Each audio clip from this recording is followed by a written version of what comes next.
fortunately for me, my teammates from the Mammoth Track Club or Run USA, like Dina Castor, Ryan Hall, Sarah Hall, and all the people that went by, they would share my mom's homemade bread or Jordanis' homemade bread when we got married, my wife Jordanis, that is. So it's been fun to be able to educate people about that, and they love it. And sometimes even Ryan Hall and Sarah Hall, they would stop by and she would have, and then we would bring some. They said, "What can we bring?" Oh, they said the basha, the bread. Welcome to the Eat for Endurance podcast. My name is Claire Schornstein, and I'm a registered dietitian based in New York City. Today's guest is Meb Keflezighi. He hardly needs an introduction, but just in case you're not aware of the many things he has accomplished, he won the 2009 New York City Marathon. He was the first American male to win the Boston Marathon. That was in 2014, the first since 1983. He's won a silver Olympic medal in Athens. That was back in 2004. He's authored several books, which you should definitely check out. They're all wonderful stories of all his various athletic accomplishments and his really interesting background as, having emigrated from Eritrea with his family. And we just had the best time chatting about his nutrition. He, of course, is such a great example of eating for endurance, as I told him so in the beginning of our interview, because he's had this amazing, long career. And I wanted to really deep dive into his nutrition, the ins and outs of what makes him tick and what made him so successful, and of course, what he's enjoying now that he is retired. I hope you enjoy this interview. It truly was a great honor to have him on the show. I was extremely nervous beforehand, but he's such a great guy and such a fun person to talk to. So without further ado, Meb Keflezighi. What constitutes a little run for you, by the way? 8 miles. I like to go about 8 to 9 miles a day. Sometimes 7 days a week. Sometimes if the girls have some soccer games or other stuff going on, or I want to sleep in, then I don't plan for it, but it happens. So I like to, if I can, continuously run, and it's fun. I don't like to take days off. Did you take days off when you were professional still, or no? Unfortunately, the only days off were the day after marathon and when I can't walk. Well, yeah, there you go. Awesome. Well, let's get started officially. Meb, welcome to the Eat for Endurance podcast. It is so exciting to have you on the show today. And of course, we met actually back in the fall. I was extremely pregnant at the time with my second daughter. And you, of course, have 3 daughters. I have 2 now. She's 4 months old now. Just handed her off to the sitter when you were initially trying to call me.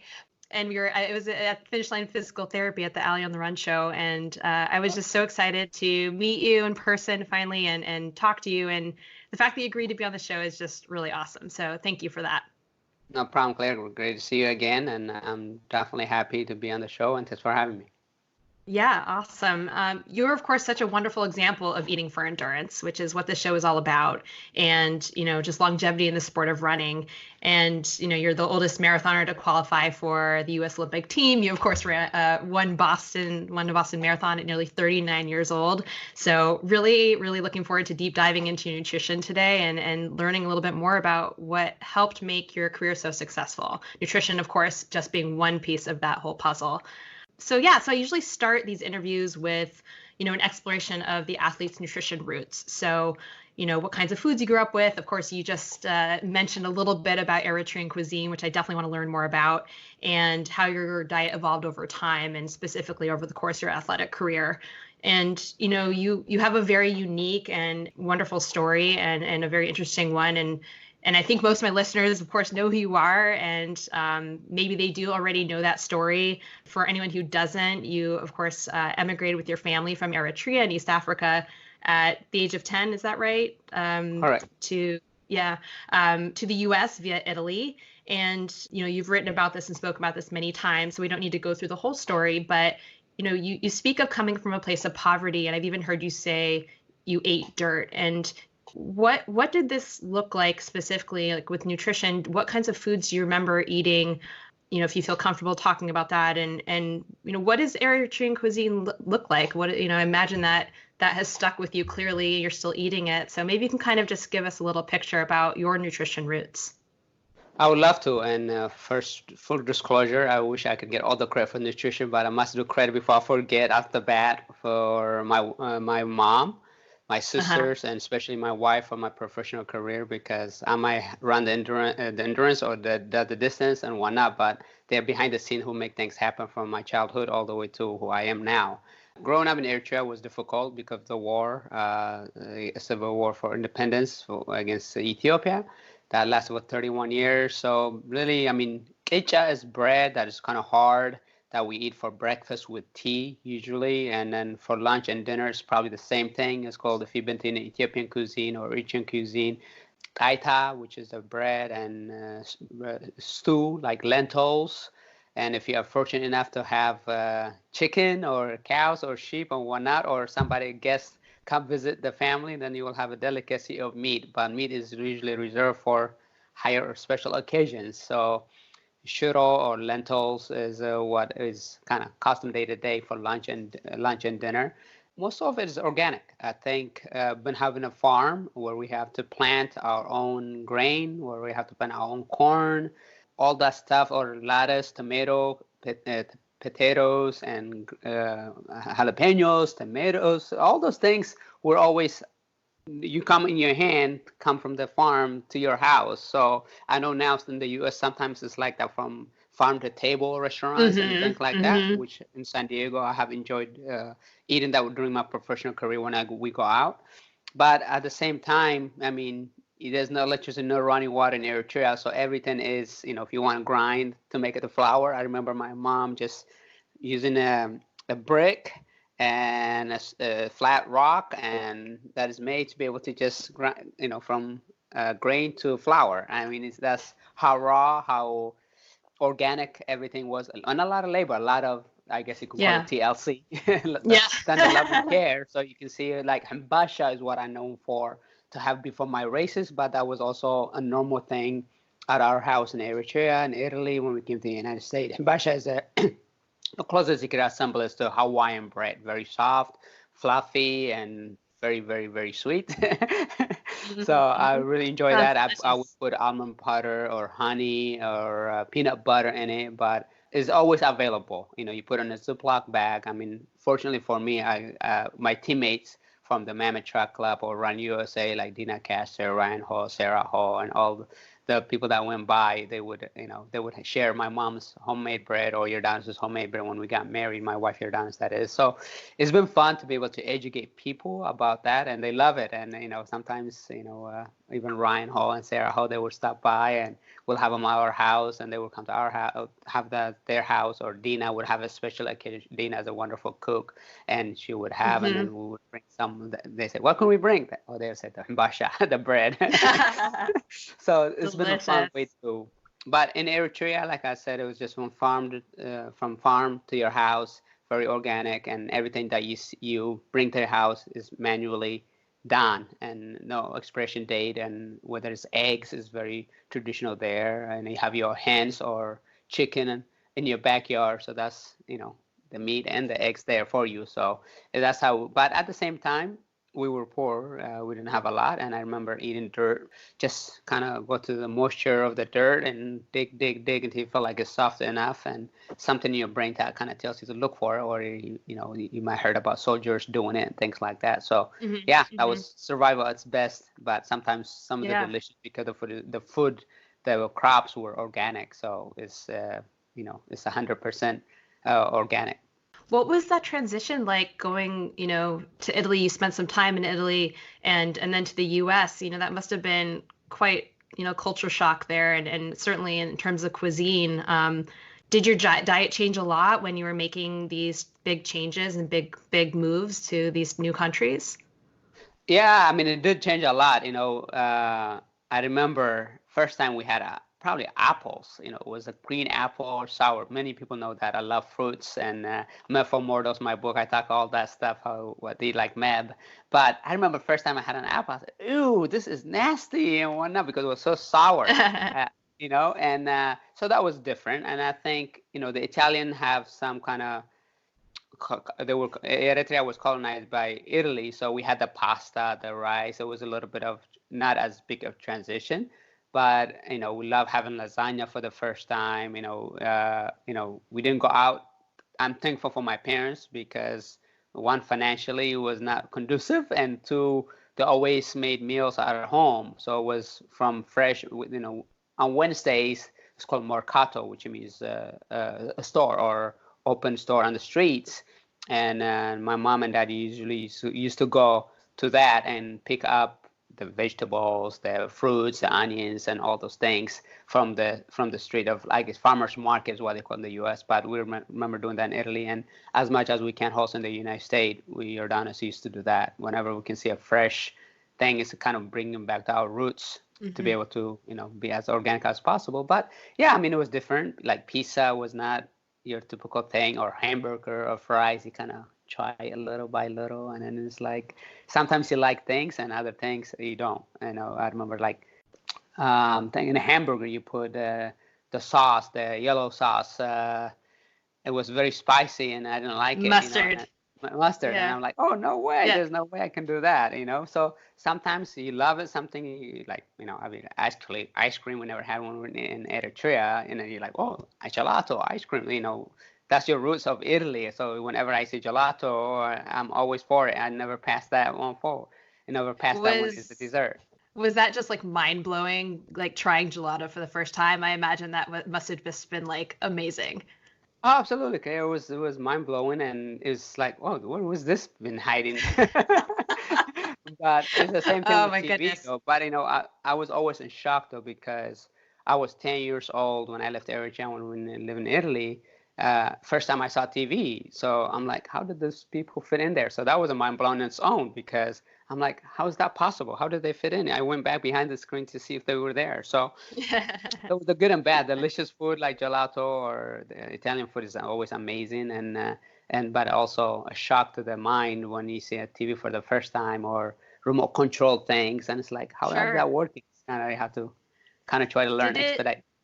Did it mess with your stomach at all, like making all these dietary changes as you went to the US and just, got introduced to all these, especially like any kind of packaged or processed foods, kind of going from the way you were eating before? I mean, it still does sometimes for me, because I thank God for my wife Jordanos, and we try to eat as much as we can at home. But when we is greasy stuff, and sometimes when you traveling, and we're so used to home cooked meals, and when we travel, sometimes that still does. But yeah, when we would get up, we didn't know what it was, obviously. But Yeah. whenever it's got some grease, and then it's definitely harder to tap to the stomach. But I guess my stomach was pretty strong from eating dirt and things like Yeah. that. So I can't stop. Awesome. Yeah. It's becoming more tighter and tighter. So your mother was cooking for all of you, and you were all eating together, is that right? Yeah, absolutely. We ate as ma'ati, which is an Eritrean word that we eat together from the same plate. So especially with the traditional food, you have a big platter of tortilla. Imagine a humongous tortilla. That's what the injera looks like, and then you have a stew of spices like siga, which means meat, or you can have lentil, you can have vegetables, a lot of colors, and in different patches. But the main course would be in the middle, like the stew, and around it would be the salad, the cabbage, the lentils and things like that. And everybody wash their hand. It's a tradition. The youngest makes everybody wash their hand, and you have a clean hand. But and then you dive in like burrito. Just eat as much as you can. And Eritreans show their respect or welcoming by presenting food. So you have to. It's an insult if you go to some Eritrean food and you don't eat their food. So, but in our household, we always ate together. So dinner mainly, because school was kind of on the way, and breakfast was not together. Each for its own, and then. But dinner, my parents always made time for us, and sometimes they do pasta, Italian. We never really got to hamburger and barbecue things like that when we grow up. But a lot more healthier food, and family oriented, like the pasta with the big. My dad would make sometimes a big sauce of pasta. I mean, pasta sauce, and then we would have a spaghetti or short pasta, and like ravioli, and then also with salad and things like that.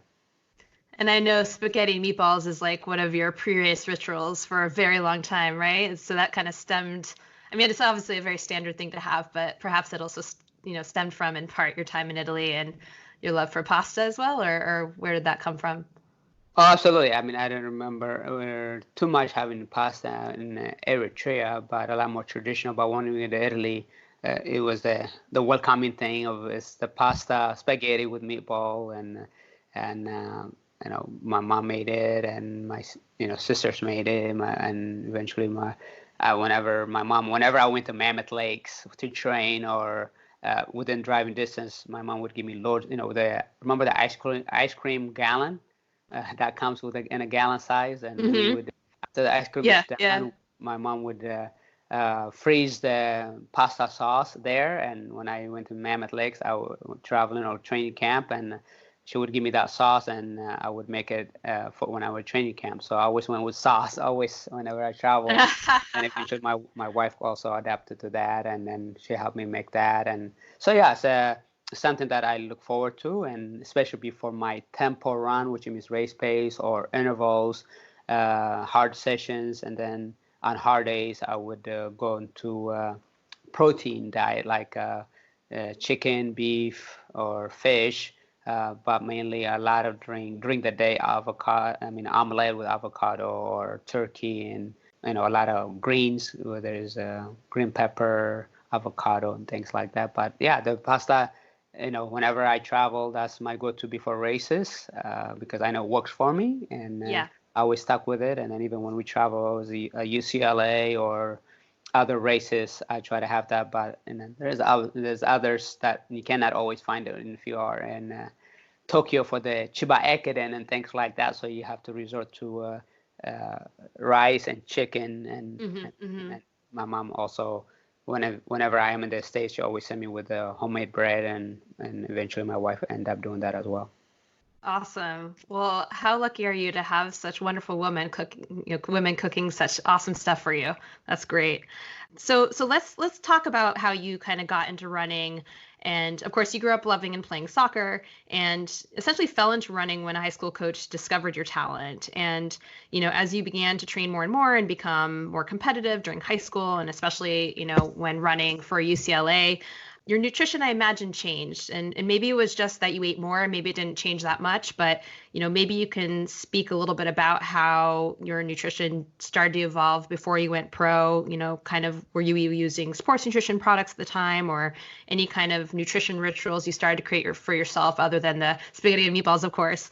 But yeah, talk to us a little bit about what nutrition looked like for you as you started to become competitive before you went pro. Yeah, I mean, I think when my running was discovered in seventh grade, Coach Dick Lord, and then eventually to my high school, Ed Ramos, and they always tell you eat right. But fortunately for me, like I said earlier, my parents always made it the right food for us. Though the house was never without fruits. We always had fruits on the top of the kitchen, middle of the kitchen table or on the counter. So I try to emulate that as much as I can now, and because when you have healthy diet, you will grab what is in front of you, and Mm-hmm. as you alluded to, when I was at UCLA, I remember I think I was end of my sophomore year. Exercise physiology 5 is the class I took, and I can't take the professor's name right now, but he was a weightlifter guy, and he says write everything down you eat and what kind of exercise you do, and growing up poor in Eritrea, and I was eating. I mean, I was running a lot of miles. My metabolism was at peak probably, and so I could eat anything, everything, get away with it. And as I was running, my weight was always I took not control, but I tried to see what I'm monitoring. But that day, he says, I wrote out everything that he says, you are lucky, you have good genetic, and you run, otherwise you would be obese. Because what I was eating was, I would have the Italian pasta, I would have pizza, I would have chicken, I would have desserts, and just for dinner. And then lunch, I would do the same thing. I would have turkey sandwich, I would have pasta and whatnot. And for breakfast, I would also have like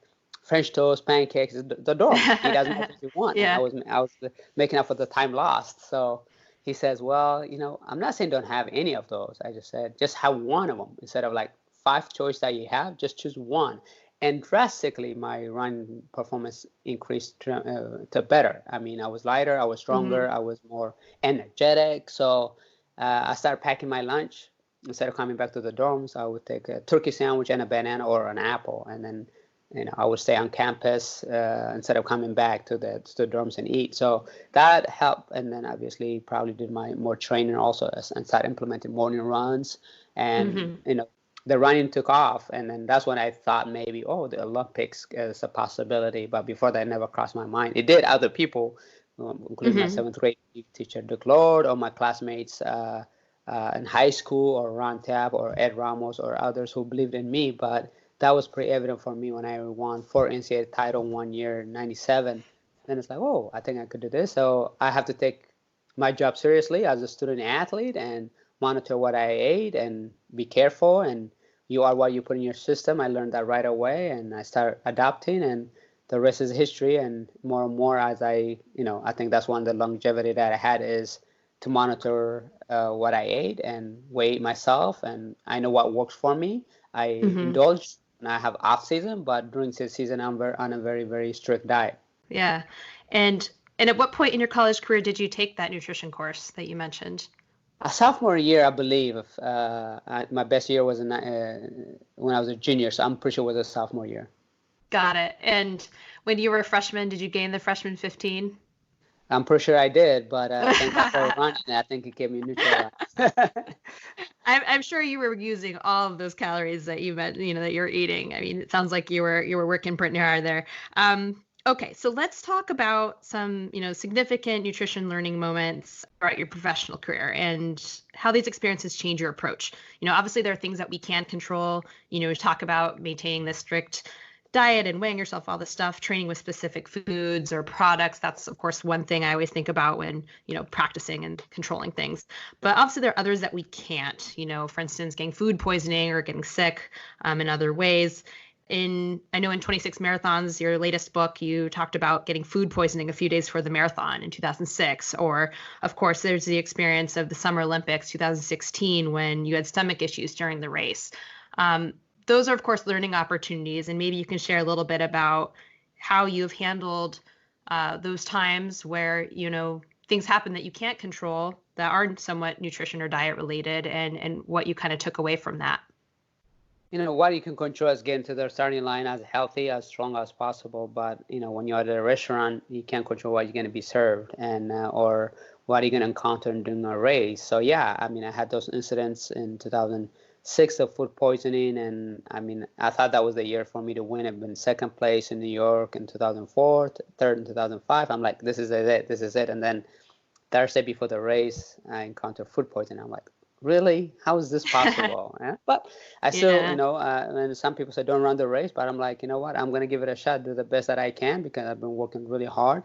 But I went with the leaders and then struggled to the finish line. But you do what you can control, and I think, sometimes it allow you to think twice again, or as you said, it's give you a learning experience, and you can do everything right, and then on the last minute things don't fall, the chips don't fall like they should, and you kind of get disappointed. But it's not the end of the world. You can, for that moment it seems like devastating and it's a disappointment, but you could always bounce back. And as they say, it's not how many times you fall, but how many times you get back up. And that's the same Mm-hmm. example that I had in Rio Olympics. I mean, here I am. When I made the Olympic team, I was excited. I was joking around with my wife, say, "Hey, I'm just gonna go to Rio, party it up. I'm gonna be 50 pounds overweight, and we're gonna do all these things." But Yeah, right. the competitive guy that I was, I'm like, "Hey, girls, I wanted to make sure my daughters have the memories," and so I'm like, I didn't show them to the last minute, and then they set at altitude, my comfort zone, and just train really hard, and you think you're gonna have a chance for a medal, but then the race goes off, you stay back, just play smart, play smart, play smart, and then you go into the halfway point, you think, hey, this is perfect, working out perfectly the way I wanted, and you're in the mix of the group, and then 2 minutes later, everything changes. I wanted to throw up, and I'm like, oh my goodness, why is this happening now? I just felt I can medal. It's playing in my head, and then now it's going switched, but I stopped and tried to throw up and couldn't, and just I think was heat hive, and just kept going. And I said, you know what, don't get disappointed. Be in the moment. Be in the moment. Try to close the gap. Don't give up. Don't give up. And then go 2 mile, okay, and then it happens again. So I really stopped like 7 times, and then as I come to the finish line, this is my last Olympic, and I wanted to celebrate in the best way I can. And I know I can't catch the guy in front of me. I didn't even know what place I was in, and I know the guy behind me was far enough to. So I'm like, I'm going to tip my hat to Joan Bonoy, the first woman who won the gold medal, and just as she salute. And next thing I know, I was on my knees and chest at the ground. I'm like, I always wanted to be a gymnast, but not in front of the TV, And I just hammered really bad. But then I thought about the people that were in the crowd. They're like, it was just dead quiet. They're like, ooh. And I'm like, I got to let them okay. I'm okay. And now they're like, oh, I'm going to do 3 push-ups with my daughters. I'm like, 1, 2, 3. And everybody just went really energetic, clap, on that. And then, No, I remember watching that. So yeah. I was just to say, did you, you said it was more of like a heat issue. Did you train kind of anticipating the weather there, or I did. Like, did you make preparations? I sat in the sauna for like 35, 40 minutes, and wow. in the whatever 100 some degree. But sometimes nutrition can play a role, but I know that was not a nutrition day for me. I remember even because skepticism of new place. I remember Amy, Craig, and Shalane were staying in the same hotel that I was staying. So like, the ladies went first. I'm like, hey, where did you guys eat? What did you dress and this and that? So I just did what they did. And I know it was not a nutrition, I think a nutrition issue. It was just more of a heat, humidity. And yeah, I train in, with sweats on, just like I did for Athens, whatever I did for Athens. So I do that. But in Athens, I had the age on my side, and yes, that was quite a few years earlier. So, nutrition is important. I've been very fortunate to learn as I again advise. I've been very fortunate to have Generation You Can, who's been my game changer that helped me since 2009 to get the performance that I needed. And you have those moments to say, hey, getting to Sunline is healthy, but I might have had the 2016 episode, but since 2009 I've never had any other issue. So it's great to be able to count on a product and a partnership like that to help you go through your endurance performance to the best that you can. And sponsors always demand the best of you, and you in training try to do the best you can, because your family's counting on you, your sponsors counting on you, the race organizations count on you. So you do what you can to be ready, and then the other stuff is out of your control. But you can control getting to the starting line as healthy and as strong as possible. Yeah, absolutely. And you mentioned UCAN, so let's talk about your nutrition sponsorships for a second, since we're on the topic. So you have a very special relationship with UCAN, starting in 2009, as you mentioned, and that was pretty much when the company started up. Like, you were pretty much with them from the get-go, and you've played a really integral role in basically this company existing and being so successful. And you mentioned, of course, it being a game changer for your fueling and recovery needs. So yeah, why don't you tell us a little bit more about why you love their products and, why it's worked for you, how you use it. Yeah. Tell us a little about that.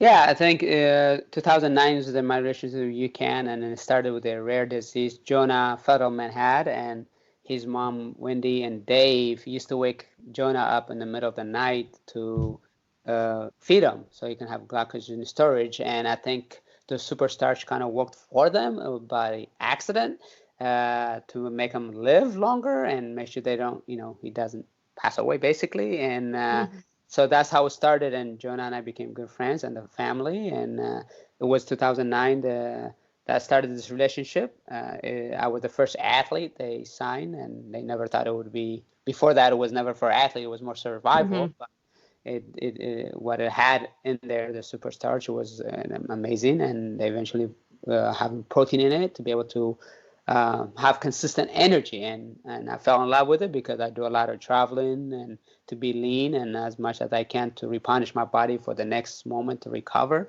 So whenever I am training, when I was Mammoth Lakes and go to Bishop, which is 40 miles, Mammoth Lakes is 8,000 feet high, and Bishop is 4,100 feet. So if I'm going to get speed workout there, that's a long way. So when I come back, I need to have that energy for a couple of hours when I get back to ice, or when I to go to the gym or get a physical therapy. So I started implementing that and fell in love with the product, and I think it has served me as a game changer for me, and to give you what you need, consistent energy, not crashing, and also it's a product that I really believe in. And I tried it obviously before I endorsed it and fell in love with it, and the story behind it, what the story is, and it's been big. I still use it now to this day, and as much as I can. Awesome. And so what does that look like in your races? Like you of course have your bottles pre-made, ready to go that you're grabbing. That hopefully you don't miss grabbing, although I'm sure that's happened before. Actually, has that happened before where you've missed your bottle? It happened at the 2012 Olympics. Oh my goodness. Oh gosh. Like what So do you that even do happened. in that situation? It's like does someone like chase after you, or do you grab it somewhere else? Like what To be happens honest, that time I remember I was the team manager there, and he just threw it at me, throw it like catch, like with like a football, player and quarterback, and I was a wide receiver, and obviously I didn't catch it, but So you just kind of hang in until it the was a next little bit opportunity? underthrown. Do you just hang in there until the next Yeah, healing I opportunity, or what? eventually shared with Ryan had his drink, so they Got it. miscommunicated with Ryan Hall and myself. Uh, I got his, and he didn't grab mine, and then I waited for him to give his, and then after that we shared. But at the same time, we have what we used in practice. So in practicality, that you want to be able to just use what you've been used to, and unfortunately I couldn't for that moment, and had trouble eventually, but because it was hot and humid also in London. But at the same time you can't go back, and sometimes I have gone back, if it's just, Yeah. but then when you have, especially when it happened at the first 5K, it's just overcrowded, you're gonna trumble yourself Yeah. or pull a hamstring and things like that, so might as well go. But I I loved it when I was at table 3 or 4, but as a defending champion in New York and Boston, it was a little bit, because sometimes you're in the zone, you didn't see the type, you have signs that fluid in 150 meters or 200 Yeah. meters. Yeah. Sometimes you miss that sign, and I was table 1 at the defending champion those 2 years, and I'm like, if I miss it, I miss it. You're trying to go, but if you are somewhere in the middle, oh, people are going to the right or to the left, there's something's going on, so you have time to react. But been table 1, it's not, you don't have time to react. Yeah, no, that must be pretty tough. Of course, you're not out there for hours and hours. Like you're out there for two and change, so it's a little bit different. But it's still crucial, obviously, that you're getting your nutrition in. So I've always been curious about that with elites. What happens when you miss your bottle?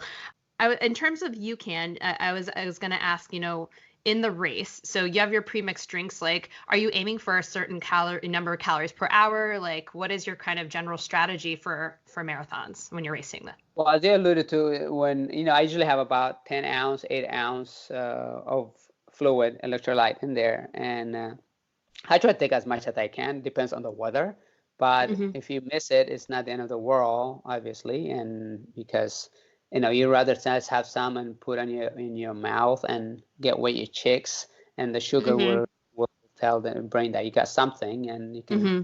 put it out. But the more you can take, the better, because it's not at the moment that you're feeling, but down the road, 2-3 miles on the run, that when you get 2-3 down the road, you might say, oh, I wish I'd taken it. So you always want to Yeah. reach maybe 200, maybe sometimes 300 meters, just because my competitor will make a move, and when you're drinking and you get distracted, it's not going down as easily. So you want to Hmm. hold on, carry it, and then until everybody settle down, and then drink it. But yeah, I think it's very important to take it as much as you can.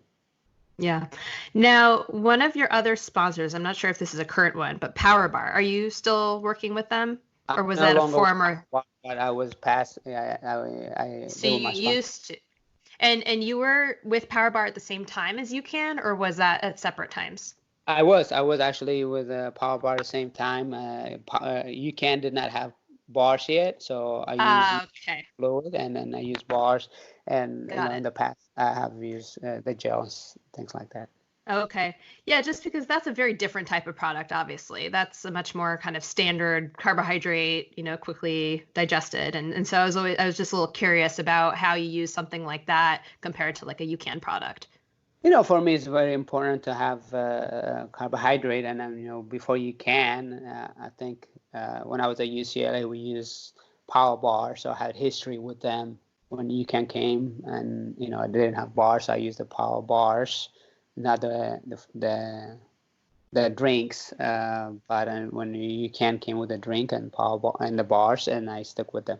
Yeah, aside from the UCAN products and of course smart training, any other keys to recovery that you'd like to share? I know it's just one piece of the puzzle, but what any other nutrition aspects that you felt were really important to your recovery? Well, I think fruits are important, like blueberries for anti-inflammatory is very important. And antioxidant, obviously, so you don't get sick. Yep. But I think for me, I like to have eggs.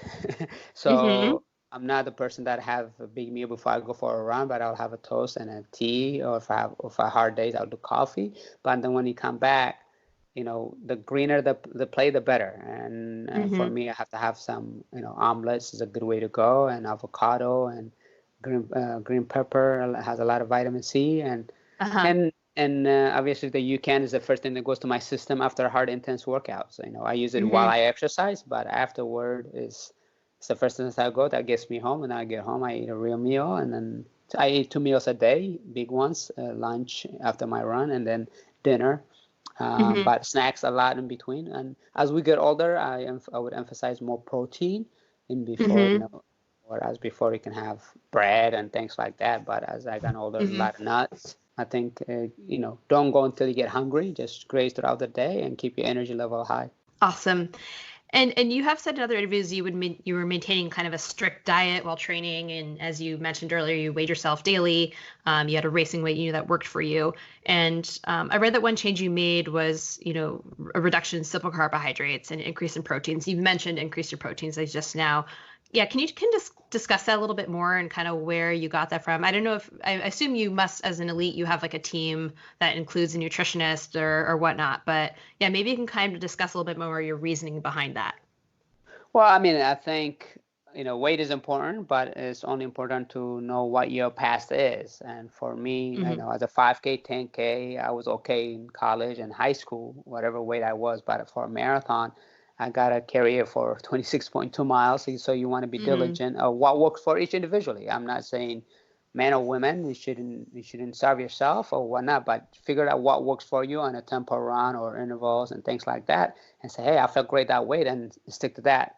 And what I've done is, as I got older, my weight was not, it's not going down. So what I have to do is change my diet and try to avoid, in fact, sugar.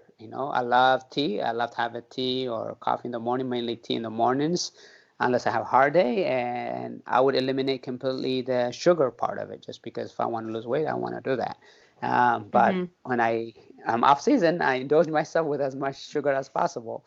Yes, but I hear you have quite the sweet tooth. I do have the sweet tooth. So when you study with that, I think, my wife and I kind of work a lot on this, because she helped me with the nutrition aspect of it. And, I would, when we go out, sometimes we do go out to restaurants, and I would just, especially when I'm by myself, train if I'm in training, I'm by myself, instead of cooking, I would go to a restaurant and I would cut in half. The proportion in the United States is big, and I would cut in half. And whereas before, when I was 19 or 25, I can eat the whole thing and get away with it because I was more active and my metabolism was pretty quick. And now that has changed. I was at 33, or I think it was probably 34 or 33 when that everything is just like, I gotta stop doing this. But there have been other times when I was in London, getting ready for the London Marathon. We went to a Thai place. I don't eat spice past Thursday or so before Sunday race, but I ordered something and it was not enough. And I have to say, can you give me another order? She's like, you're going to have to pay for it. I said, no problem.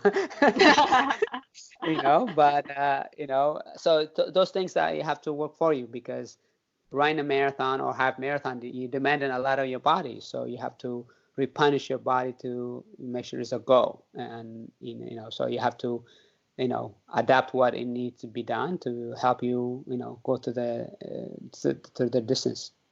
Yeah, absolutely. And I mean, I imagine you must be so in tune with your body and what works for you and knowing what works. And, kind of as we talked about before, obviously there's some things out of our control, but when we are doing the things that we can control and our body's working with us and you're feeling good, you are eating when you're hungry and able to honor that. And of course, as you're mentioning, like sometimes you're cutting portions in half, you are weighing yourself, you're monitoring things very, very closely because obviously every second and millisecond counts when you're an elite marathoner. It's not just, this pound here, that's pound there. It does matter. But of course, as you're older, your appetite changes, your metabolism changes, all these things, but you're still running all these miles. So I bet you must have been, you're still hungry. Like going from, I mean, I think all of us can relate to training, like starting a training cycle and just our appetite skyrocketing and adjusting to that and kind of, starting to deal with that. So, I mean, does that happen to you too, where you're just like starting a big training cycle and you just feel your appetite just, increase so much and you're ravenous all the time? Does that happen at all? Is it hard to kind of control your intake? Do you feel like you're meeting your needs in that regard? It's all about setting goals. Yeah, your appetite is going to go up when you start exercising. Like I said, sometimes for 27 years of my life has been all about the strides, millisecond, second that counts to see how many strides I can beat that person or trying to catch up that person or fight for each spot.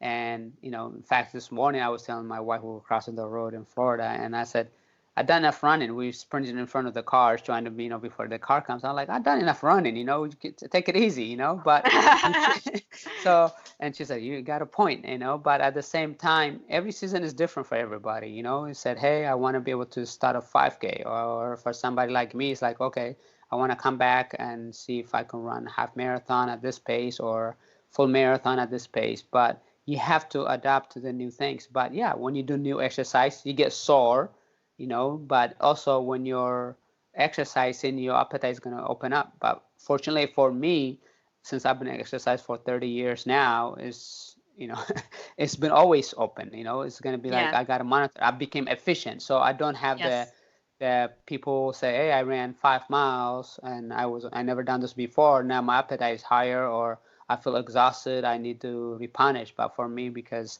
I'm so efficient, I can go for hours without probably needing a fruit or whatever, because when I run 5 miles, I might not burn as much as somebody else who just getting started, and that's the difference and it's, sometimes it's not fair because 5 miles is 5 miles. Yeah. Yeah, of And course. my wife asks me sometimes, what was that? I'm like, well, I ran 10 miles. How many did you burn? I'm like, I ran like 650 or 600 calories. That's like 2 bananas or something. I joke around with, but that's Yeah. the cost Yeah. of being efficient. And I'm Sure. not a big guy by any means either. So it's kind of like you gotta do what you can to be healthy for you individually. Everybody's different and age and gender. So say, hey, for me, I want to set a goal, and when the appetite opens up, eat salads. That's what I used to do, and I used to drink a lot more water before I ate meals to help me shed the weight that I was looking for. But it doesn't mean ignore the real meal. It just means you gotta play a little trick on your mind, on your body. Yeah. So, but at the same time, what you eat, what you put in your system, you need energy. You need food to have the energy, and especially when you are running anywhere outside, whether it's 3 miles or a full marathon, your body demands energy, and you want to put a good one into it. Yeah, yeah, and it sounds like it was a bit of a balancing act between obviously you needed to feed your body and support all of the work that you were doing, and you were doing a lot of it, and then of course, controlling and closely monitoring, which, most of us obviously we're not, we're running to win, which is I know your big motto, but not to actually win, and you're running to actually win, and so you obviously need to be a lot stricter than most of us do. And did your nutrition strategy change based on whether you're home in San Diego or training at altitude or traveling, or were you able to kind of keep it pretty consistent? Some changes because at altitude you consume a lot more, you're more leaner, Mhm. just because internally you're working, but not a huge difference. But I think you have to adapt to, especially with humidity, and you might need more salt, you know. Mhm. at altitude, you probably want to eat more frequent than you would at sea level, because whether you're hiking or walking or whatever, you're 8,000 feet and your body is Yeah. working. So those way you have to, obviously my wife and kids and myself, we would come to sea level and we had all the energy in the world. Yeah. And Yeah. so it's like, I well, bet. the girls always had an appetite. We're like, those girls can eat. We're like, that's a great thing, and we just feed them as Hmm. much healthy as possible. But when at sea level, they probably don't eat as much as they like, but they still got the energy for a long time. Yeah. So let's talk about your girls for a minute and your family. Obviously, having a family and having all those demands of being a professional athlete, that can be very challenging. How old are your daughters now? My daughters are going to be 14 in March and 12 in March, and the youngest just turned 10 last month. Wow. And of course, you are famous as being a runner, but you're also a father and a husband, and your girls were born while you were, a professional athlete and doing all these things. And I imagine that was quite tough for you, although I know your wife, was very supportive in that regard. But yeah, how did getting married and having young kids kind of play into your nutrition and training and all the demands of recovery and throughout your racing career? I imagine you were eating a little bit differently than the rest of the family. Is that right? Absolutely. I think, people often ask me, did you see yourself as an Olympian or world class athlete and things like that? No, but I vision myself as a family man, the best that I can, and being married and have kids early on in my life. And Mm. to be an athlete and to have my kids, it was a blessing for me, just because that's what I envisioned myself, and it was a lot of fun. I get some envious, I guess, when you see people riding Mission Bay Park and they're feeding the birds, or they're riding their bikes. I'm like, oh, I want to do that with my kids down the road and things Mm. like that. So I love, for a long time we used to do a lot of picnics. With the girls, we would go. They love it. I mean, we would go to the Mammoth Park, or would get a Subway sandwich, or we would make our own sandwich, or Hmm. just hang out. And I think it's important to teach them. They didn't know what a donut was when our oldest was like 6 year old or 7 year old. She's like, "What is those? What is the donuts?" We're in the middle of the aisle of the store with the donuts out. She never knew what donuts were. So we, not intentionally, but at the same time, we're taught them what to eat healthy as much as we can. Yeah. And Hmm. my wife did a great job in terms of home cooked, and then also good meals for them. And sometimes when the kids were, she would do three different meals. She would do for the youngest one.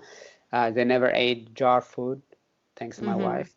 She Wow. always, so yeah, so it was as organic as it can get and as much healthy as it can. And then for me as an athlete, whatever my demand was, whether it was a protein day and they had needed something else, they wanted to do macaroni and cheese, you do the macaroni and cheese for them, and she would do Hmm. from scratch, that is, and then also do protein for me, and sometimes she has to do something for herself because she's not a meat person as much. So yeah, I mean, and obviously when we were my high peak, even my birthday comes in May, and it's kind of in the middle of the season sometimes, and Hmm. we wouldn't have the cake they traditional parents would have for their birthdays, and we would have Hmm. fruit cake, and stuff like that. So Mm. it's been they've been very disciplined. They were very supportive of what I did, and now I try to enjoy as much as smoothies or ice cream and cookies as Hmm. I can with them. But I always tell them when I travel or when I'm in training camp, then spoil yourself. But I don't, because for me, if I see it, I have to have it. So I will not say, if you guys can hide it somewhere, I'm good. As long as I don't see it, I'm good. I'm training and you cook something. Yeah, But if I see it, then I'm like, oh, one cookie was not gonna hurt me. As you know, I have a sure. sweet tooth, and then I have this one hurt me, and then it will show in the pounds. So were you ever stealing little bites of their mac and cheese or no?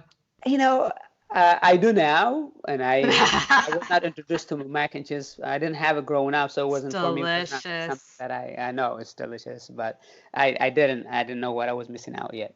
Yeah, so you're retired, of course, now, and I imagine life looks quite different. Are your girls really excited that you're retired and you can kind of be with them more? You mentioned you took them to school today, and yeah, life must. I mean, you're still busy. You're still traveling, making I appearances, like lots of stuff. But it sounds like you're just there with them a bit more, and it must be a nice change. When I'm at home, I'm with them all the time. That's my Yeah. goal here. And some people, I don't tweet about it, I don't write about it, but at the same time, that's the privacy between me and the kids. But I love when I'm home, I take them to school, and one of them, today I walked. She's about a little over half mile. I walked with her, and then the next one she had a special program session. It was early school. I dropped her off and then came back and picked my other daughter to the same school. But I enjoy it, and then time with my wife, whether it's go biking or go run, and we start together, but we finish at a different time, and we enjoy each other. So yeah, I try to be as much as I can when I'm here. But to your point, though, I do travel a lot. At least the next February, March, and April is going to be very grueling for me. But then I take 3 months off with them, like I did last summer. I took the whole summer off, and I didn't didn't go anywhere. But we drove from San Diego to Tampa. I think it was about a week. We did a lot of activities and things like that. But I was here the whole time with them too. So my goal was to, when I have kids, as much work my butt off, and hopefully I can spend time with them. And I try to do as much as I can. Do they run with you, or do they do any other sports or anything like that? They're into soccer. So mom and dad are soccer parents are full swing right now.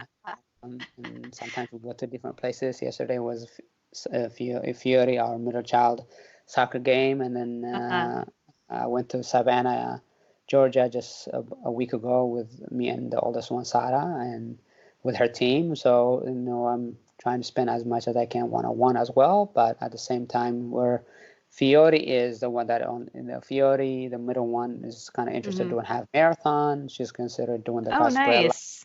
She's like, why don't you do the 8K, the 5K, or 15K? She's like, no, I want to do the half marathon.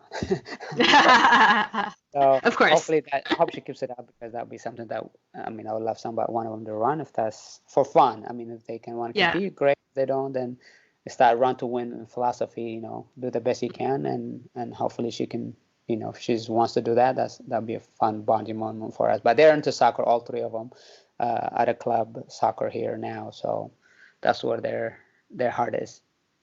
Absolutely great. And given you live with 4 women and you're raising these 3 daughters, do you have any insight on raising body positive daughters, especially, in the context of all the recent press surrounding women in sports? I think it's, really unfortunate. Some of the things that happened with the women's gymnastics, what happened with the project and all that stuff. And women are powerful. We should empower them. And I come from a culture, that Eritrean culture, I talked all the great things about it in terms of food, but probably on the women's side, that they need to be a little bit paid attention to. It's right. And my wife makes sure that I learned that. So it's good and bad, but at the same time, the more, especially when you're married, the more you can be a team, the easier life will be. So, I always, for me at least, growing up, my parents made clear that we might have chores that are different, but we respect our sisters with due diligence, and they can be anybody they want to be. We have anywhere from a doctor to education, masters, and Stanford graduate, and we don't see in Eritrea, maybe in the back home, the women they don't have the opportunities that men have or boys have. But being a father of 3, as to all due respect to Kobe Bryant, who unfortunately we lost a great hero, and his daughter, and the many lives that were there, and he's empowering that, and I think is very encouraging to be able to be there for your daughters, and I'm fortunate to have a strong wife who understands that and able to do that for them also. I show them love and kindness and hard work. Don't cut yourself short. You can be competitive with anybody. You got to put your mind to it and be the best you can. Awesome. One last and totally random question. When I was, in the audience of the Ali on the Run show where I met you, you were mentioning, I believe, the Obamas and having dinner with them or chatting with them. And you mentioned talking about nutrition with the Obamas. So I'm curious what kind of nutrition stuff you guys chatted about, if you're allowed to say so, that is. Yeah, I mean, they were great people. More admiration for them and respect that I have, and I was honored to be invited to have dinner with them, with the U.S. leaders and African leaders summit, and my wife and I attended, and President Jimmy Carter was sitting there with us, and I wish I could have that photo, but I was sitting next to President Jimmy Carter. That came to my side of the table, and then President Obama came, and he hovered over us. I wish I have that picture. That's a priceless picture, and but we talked about how I won the Boston Marathon nutritionally, cross training, and the nutrition is eating the right food because you are demanding a lot out of your body and you have to replenish it. So what we talked about from the you can to 2 meals a day and to cross training and and I was thinking about President Jimmy Carter this morning on my run because he said he ran I believe he said 4 days, 7 miles, that's in 4 days in a week. So he would run 4 days a week, 7 miles. As I ran my 9 mile today. I'm like, I was planning on doing 8 before I start adding another mile. I'm like, I should start doing that. I would be like President Jimmy Carter. I was thinking about it. I just because now I'm at the point where I question how much is enough, how much is not, what am I training for now? Before I had in the back of my head, I was thinking about maybe the trials and things like that. But now I'm like, I know it's not gonna happen. I'm like, I don't need to run 10 miles, 12 miles like I used to, but what can I do to be a healthy lifestyle? And but yeah, so it was a great honor to be at the White House with those two great presidents and Michelle Obama and First Lady Michelle Obama and be able to chat about the nutrition and cross training and also just the humanity. I remember asking her about their daughters, what they did that summer and things like that. So it was pretty Awesome. cool and just what an honor for as we started with your broadcast podcast that coming from Eritrea, war-torn country, to eating dirt, and then to be able to be an immigrant to Italy, and then come to the United States, and to be sitting at the White House, be invited after I won the Boston Marathon. Have a when he called me, when he called me from his Air Force One, and I didn't know what to say. I'm like, "Hello, Mr. President." I'm like, I was like, "Well, I wanted to call you, congratulations." I'm like, "Well, thank you, Mr. President. It means a lot to me and this and that." So to having that, and he said, "Well, we'll be in touch." And I said, "Oh man, he sounds like a politician, but he did live up to his name." And so that's how the conversation started. And when I got invited to the White House, have a dinner with them. Yeah, oh, it's amazing. It's a true American story there, or American dream as they call it. Awesome. So I know you got to run soon, so let's finish up the podcast with what I call my quick bites questions. So, favorite meal or snack when in a hurry? Banana. The best. Easy one to Can't peel, go wrong. easy one to go. It's not a messy and one not. Favorite meal or snack when you're not in a hurry? Oh, I like probably have mango just because it takes time. It's messy, and then I like to have a tea, like sometimes tea and crackers. So Nice. I can sit and relax. Favorite post-race meal or snack? Oh, I gotta go with UCAN. I gotta have a UCAN there. Just after a race, the first thing that I start salivating before the workout is over or before the run is over is a shake of a chocolate flavor UCAN. What do you have like after you won Boston? What did you have after that race? Like a meal? Do you remember what you ate?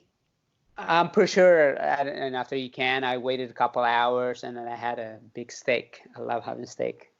Yum, yum.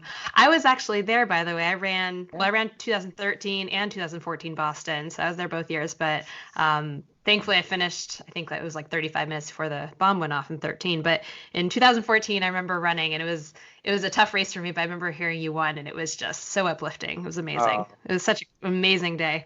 It might be at the 80 pictures that I took before the bombing happened, before I left. I was there as a spectator because I don't get those opportunities to chat with runners. Your story is crazy. Yeah, you're right there. Those photos that might be in there. I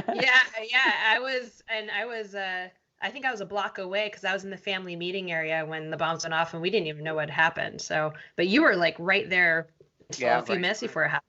Right? Oh, so scary. Anyways, I don't know if you cook or ever cooked, but if you have ever cooked, biggest cooking catastrophe.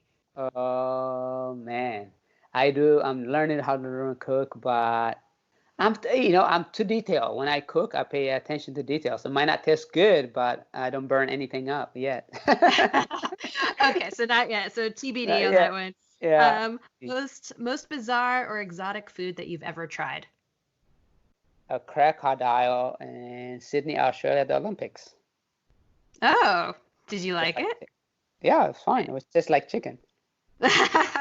That's what I hear, right? How do you like your eggs cooked? A scramble well done. What is your favorite alcoholic drink if you drink, or non-alcoholic if you don't? I like to have, I know I did the 26.2 beer, and that I Mm, don't drink that much, but when I do have dinner, I like to have wine, nice. red wine. Uh, what foods remind you of growing up? What are your comfort foods? Maybe it's that bread you mentioned, or It's the anything else come. bread, there's, two things. I was down, a lot, when you come from a farm, you roast your, I guess my wife was saying it's like a bonfire, but you roast your Hmm. corn, having a corn roasted over the fire and having eaten really neatly, not messy, just chew as much as you can by line. But I also Hmm. love having the fruit of a cactus. It's very delicate in Oh, Eritrea. So when I go there, I always have it. I have to have it in Eritrea, those two things at least. have you been back to Eritrea recently? I've been there 2017 with my wife and kids, and Mm. they even the dog, my middle child is like, you gotta try this. It's so good. You gotta try this. Very sweet, very sweet. And like Yeah. 2 days before we left, they said, "Try this is really good." I'm like, oh, I've been telling you for 2 months. Awesome. What is your favorite ice cream flavor? Since I know you love ice cream.